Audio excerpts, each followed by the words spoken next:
Nehirden denize özgür Filistin. Mardin'in çok güzel insanları.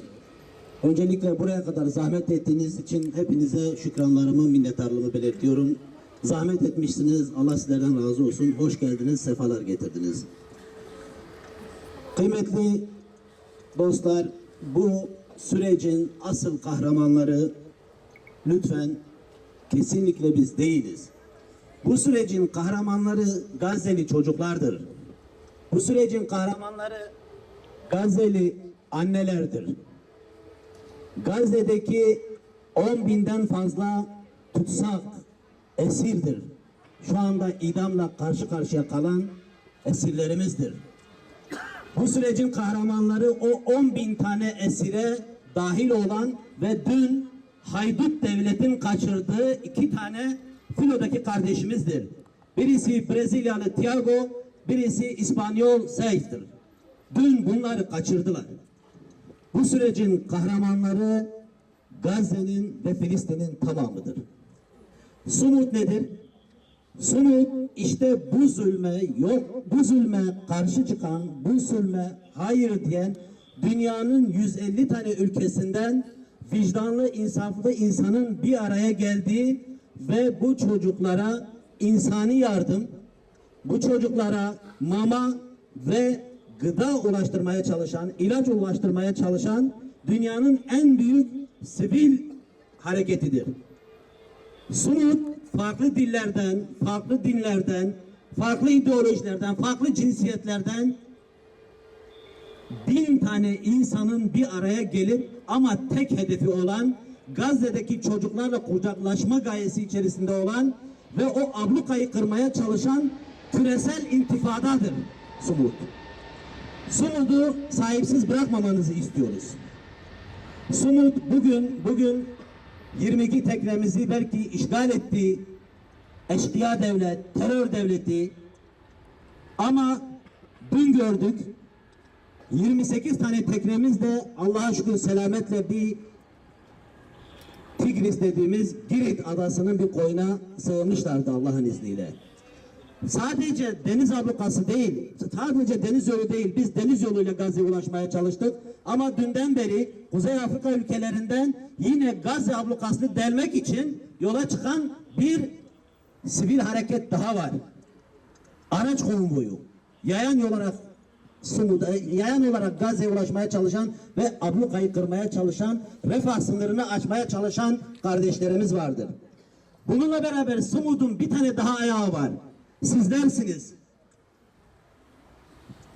Kara ve deniz yolunun dışarıdaki kardeşlerimizdir. Sumut'un hedefini, amacını bütün dünyaya sosyal medya üzerinden ve kendi çalışmalarımızla bütün dünyaya İsrail'in bir terör devleti olduğunu, bir eşkıya devleti olduğunu, bir haydut devleti olduğunu teşhir etmemiz gerekiyor. Yaşadığımız nedir arkadaşlar? Biz bir şey yaşamadık. 2 gün haydut devletin açık denizlerde tamamen bu sivil ve insani yardımı Gazze'deki insanlara ulaştırmaya çalışan bu sivil harekete uluslararası sularda, açık denizlerde ve Avrupa'nın göbeğinde el koymuştur. Terörizm yapmıştır. Bildiğiniz haydutluk yapmıştır. Bu utanç Avrupa'nın utancıdır. Bu utanç dünya devletlerinin utancıdır. Onların karasularında, bakın Gazze'ye 600 mil deniz mili uzaklığında bir yerden bahsediyorum. Kendi sınırları değil, kendi toprakları değil.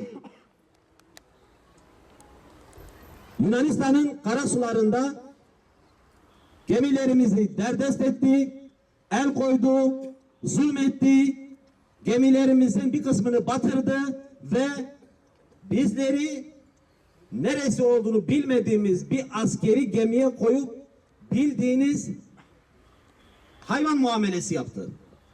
Ama şunu açık yürekli hepinize bütün samimiyetimle söylüyorum.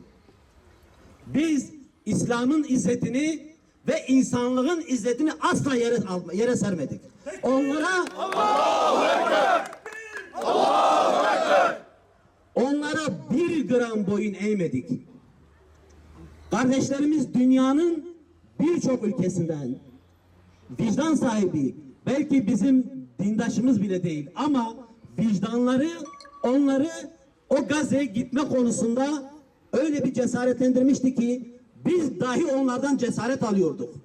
Onlar da insanlığın vicdanını katil devlete, terörist devlete ezdirmedi. Onlar korktu arkadaşlar. Vallahi 2 gün boyunca 48 saat boyunca bir tane terör devleti askerinin yüzünü göremedik. Yüzünü bize göstermekten aciz, korkuyordu. Ve evet, belki açık denizlerde, uluslararası sularda derdest ettiler ama biz Sumud'un hedefini Allah'ın izniyle tutturacağız. Geçen sene 46 gemiyle Sumud'a engel oldu. Kendi karasularına yakın bir bölgede. Bu yıl 80 gemiyle gittik. Bu yıl açık denizlerde engel oldu. Allah'ın izniyle en kısa sürede 150 gemiyle gideceğiz.